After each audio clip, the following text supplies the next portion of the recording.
If you're seeing CapCut Error Code 1004, don't worry, because this usually points to a media corruption issue, a missing file, or a render conflict that's stopping your export. In this video, I'll walk you through a simple step-by-step fix so you can find the problem clip, repair your project, and get your export working again. And if this tutorial helps, make sure to hit like and subscribe for more quick CapCut fixes and editing tips. First, before you do anything else, duplicate your project so you always have a backup. That way, if anything goes wrong while troubleshooting, you still have your original edit saved safely. Once that backup is made, open your project and give it a few seconds to fully load. Sometimes, CapCut needs a moment to read all the media and timeline data, so don't rush this part. Now we're going to isolate the problem clip using a simple half-and-half test. Go to the very beginning of your timeline and press I to mark the start of the export section. Then move your playhead to the halfway point of the timeline and press O to mark the end.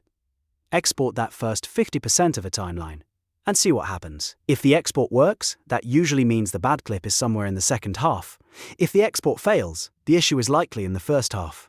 From there, keep repeating the process with smaller and smaller sections until you narrow it down to the exact clip causing the crash. Once you find the problematic clip, delete it from the timeline, then re-import the original file and place it back into the project again. In many cases, a fresh import is enough to fix a corrupted media reference or a broken file path. If the clip still causes problems after re-importing, the original source file itself may be damaged, and you may need to replace it with a clean copy.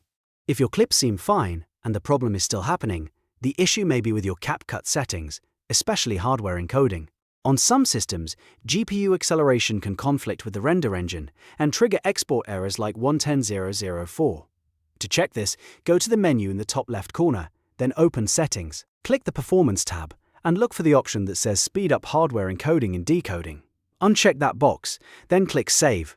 After that, close CapCut completely and restart it from scratch. This is important because the change may not apply correctly unless the app is fully restarted. Now, let's check for missing media.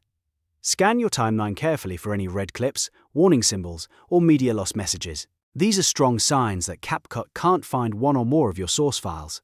If you see one, right-click it and choose Link Media if the file is still available on your computer. If the file is gone or you don't need it anymore, you can delete the clip from the timeline and replace it with a new one. Missing media is one of the most common reasons exports fail, so this step is very important. You should also make sure your export drive has enough free space. A drive that's nearly full can cause rendering failures, especially with larger projects. As a rule of thumb, try to keep at least 3 to 5 gigabytes of free space available before exporting. If possible, clear out temporary files, move old projects to another drive, or change your export location to a drive with more room. So, to recap, if you get CapCut Error Code 10004, first isolate the broken clip by exporting smaller sections, then remove and re-import the faulty media, check your hardware encoding settings, look for missing media warnings, and make sure you have enough free disk space. Follow these steps in order, and in most cases, you'll be able to fix the error and finish your export without losing your project. If this video helped, please hit the like button, subscribe for more CapCut tutorials, and comment below if you want more editing fixes like this one.